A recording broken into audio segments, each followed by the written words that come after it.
Hello, this is David from davidcliveprice.com, and this is the podcast edition of this week's e-zine, Is the Risk of Corruption Worth Doing Business in China?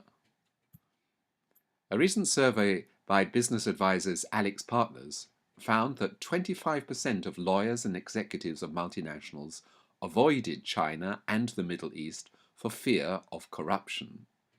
However, the same report revealed that 54% of executives considered corruption to be unavoidable in several countries in Southeast Asia, and 30% said that their industries were exposed globally to significant levels of corruption. In China, patronage systems and collectivism have inevitably encouraged corruption in one form or another, which has flourished according to the relative strength or weakness of the rule of law. However, ethical problems in doing business in China are often traceable to misunderstandings and lack of cultural awareness. The issue of face. In dealing with Chinese companies, it is important to remember that the Chinese educational system still uses a certain amount of shaming, and this naturally results in people who have a great aversion to being embarrassed. Often a personal visit and respectful probing one-on-one, possibly in a relaxed social situation, can be a better way to solving problems of face. Show respect by bringing solutions with you. Learn how to be firm in a way that shows personal and cultural respect. A white lie is used to either avoid embarrassing or damaging someone. Saying something that they think will disrespect you, or saying something they think will undermine your authority. Do not become aggressive because of this, but rather be grateful for this form of respect. You should practice solving these kinds of problems with discretion and diplomacy. Guanxi and obligations. The concept of guanxi and the network of obligations it involves lies at the heart of Chinese business. But sometimes various obligations will collide. A Chinese person will then spend considerable time working out a solution that gives respect to all parties, often avoiding the literal truth in the process. When doing high-level business in China, a smart player should learn to recognize such shades of grey and develop strategies accordingly. Chinese people are inherently skilled at seeking out the solution to such problems. The rule of law. Although legal protection has generally been weak in China, one of the most effective anti-corruption factors for private sector firms in the country is the sharing of prospective high profits. This prospect aligns the interests of government officials with those of entrepreneurs and investors, thereby ensuring that all parties fulfill their roles and protect the firm's reputation to make the enterprise successful.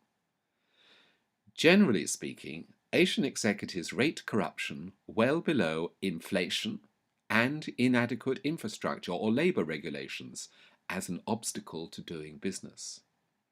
In part, this is because Western law has not been central to Asian experience except in cities like Hong Kong and Singapore that were under colonial rule for so long.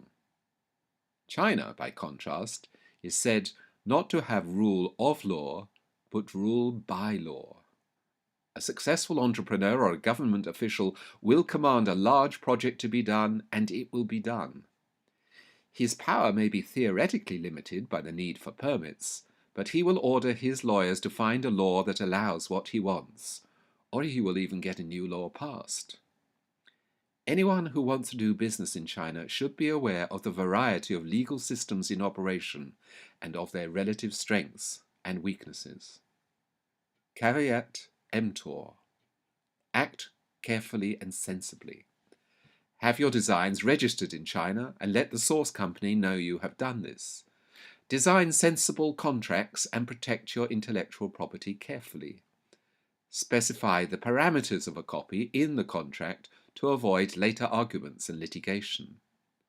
Often you will flush out dishonest players when you ask them to sign a contract. even if the contract is merely a negotiating ploy on the route to a long-term relationship. Whether hiring staff, investing in a joint venture, or appointing a local distributor, carrying out due diligence is indispensable when launching a business in and with China for the first time. The key objective of due diligence is to verify the trustworthiness of partners and employees, and to discover any bad apples in the barrel before proceeding with a significant investment. Trust beats corruption.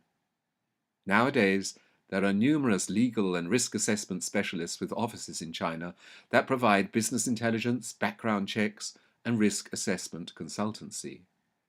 However, no amount of due diligence will protect a foreign investor from a collapse in business relations. It is vital that any market entry with Chinese partners at home and abroad is based on trust above all. Every effort must be made to ensure that a strategic partner is trusted.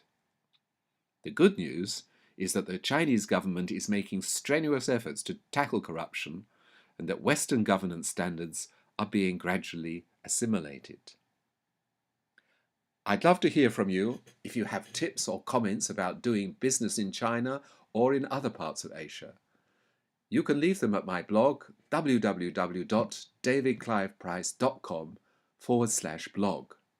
And of course, please subscribe if you want more on-the-ground intel like this. Just add yourself to the subscription box on www.davidcliveprice.com. And you can also subscribe to this podcast on iTunes.